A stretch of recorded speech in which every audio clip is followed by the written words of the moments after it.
You might be wondering what is strapped to my head right now. This is a GoPro. We just picked it up and we're basically just gonna strap it to my head while I go in and spar to give you guys a look, a POV look of what it's like to be in the ring. So, you know, I'm sacrificing my image looking like an idiot in there, but it's all for you guys so you can get a good look. My guess is it's just gonna get knocked right off, but we'll see. We'll see how it goes.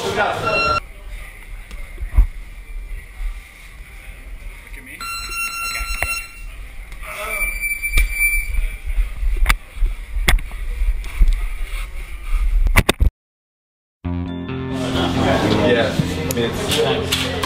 And it broke. Yeah.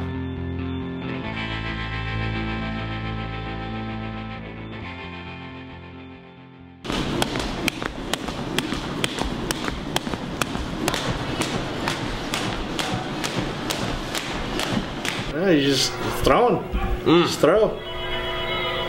Let her run, you know, it's the same thing. Like, let your opponent run into your fists. Angles. Good. Good. Breathe out every time you throw. So right now, you want to, yeah. So when you throw, nice and relaxed. Yeah. There you go. Good.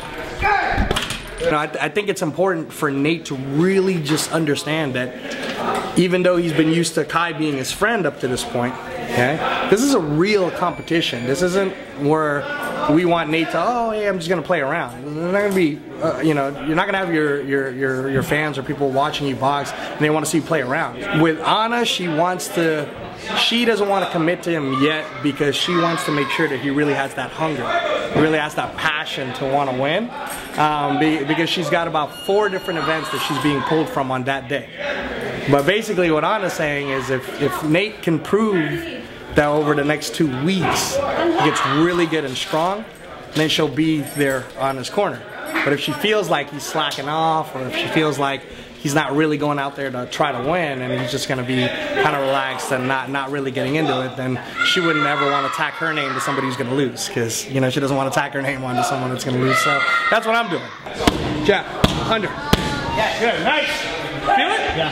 He's slipping, he's weaving, he's moving, he's firing that jab fast now. So if he can keep that up and if he can keep relaxed, then should be a good night for him on the 17th. 1, 2, fast. 1, 2. 1, 2 under. Good. Beautiful. Good job. Good. Good.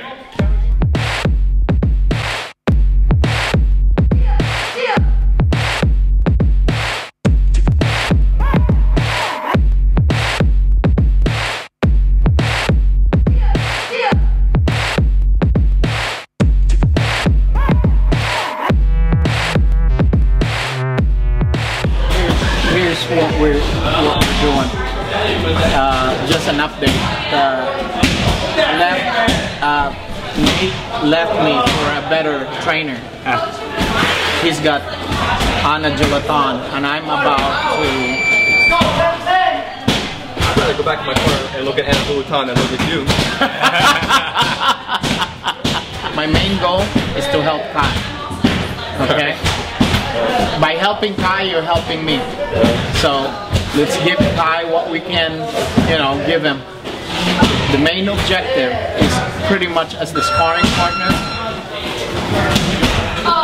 emulate how Nate moves. I mean, how awkward, slow, weak Nate is.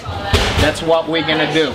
I told the guys to emulate how Kai moves so that you have a better perspective. And I told them the same way when they're sparring with you. How it's up to you guys to apply it during the fight. Yeah. How you would move when they're sparring with Kai. So it's vice versa. Okay. It's hard to say without doing the full evaluation. In some ways it does sound like a concussion. Certainly a concussion will give you headaches, it'll give you difficulty with your memory, difficulty with concentration.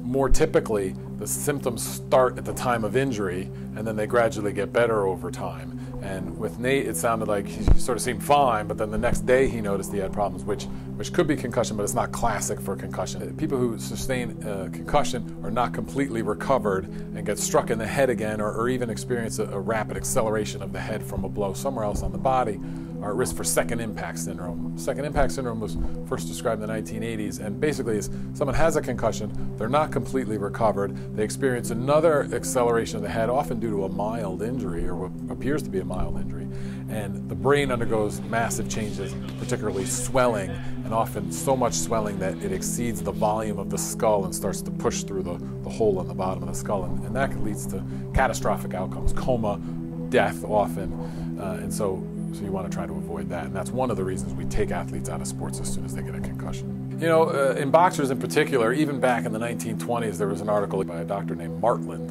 and he described something called punch-drunk syndrome. And it was boxers who later in life had difficulty with their cognitive function, poor memory, trouble holding a job, slower reaction times, and often slurred speech and physical findings, tremors and dragging of the legs when they walk. In the 1970s, there was an experiment done on squirrel monkeys where they put them in a helmet, and the helmet was attached to a piston, and they put 12 monkeys in one group, 12 in the other. And for one group, they applied a purely linear acceleration, meaning they moved the head rapidly forward 1 inch, and all those monkeys appeared fine. There was no evidence that they were stunned or concussed at all. With the second group, they used the same exact amount of force, but they applied a rotational acceleration. They simply spun the head over an arc of 1 inch, and all 12 were immediately knocked unconscious. So those guys said, hey, you know, maybe you can concuss someone with linear force, but clearly it's much more easier to do with rotational acceleration. A punch will do two things. It will give you a linear acceleration backwards and a rotational acceleration. Your head will spin in one way or the other. And if you watch old boxing matches or footage or greatest knockout videos, things like this, most of the time when a boxer is concussed or frankly knocked unconscious, it's a blow to the chin. And if you think about it, if you deliver a blow to the chin, you're going to rotate the head very rapidly. It's the point furthest from the center of gravity, and so you rotate the head much more quickly than if you strike them in the middle of the head or even directly to the face. Well, what happens to the brain that makes it stop functioning properly? Nobody knows. There's some theories about ion fluxes, sodium and potassium, and the way it moves throughout the brain after a blow that may lead to that dysfunction. I think there's a lot of work to do. We certainly don't have any effective treatments yet. We can treat your symptoms while you're waiting to get better from a concussion on your own, but we don't have anything that will accelerate the recovery process, which I think we need.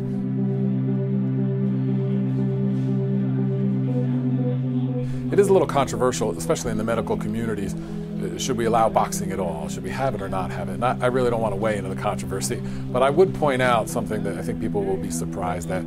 The risk of dying in a given sport, catastrophic brain injury of a given sport per 100,000 participants is lower in boxing than it is in college football, than it is in horseback riding or deep sea diving or skydiving. You know, there's a lot of sports that nobody ever talks about. We should ban this sport, where the risk of dying from a catastrophic brain injury is higher than it is in boxing. And I think we all ought to keep that in mind. Catastrophic injury in sports, fortunately, is relatively rare.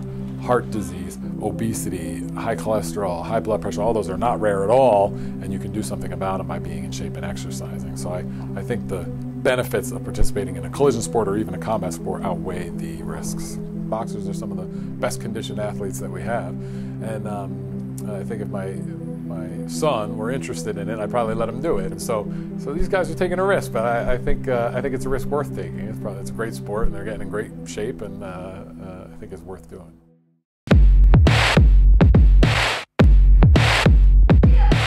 You know, it's fascinating. I can't wait to see. I think you have to give Nate the advantage. Certainly, he seems stronger. He seems more natural of a fighter.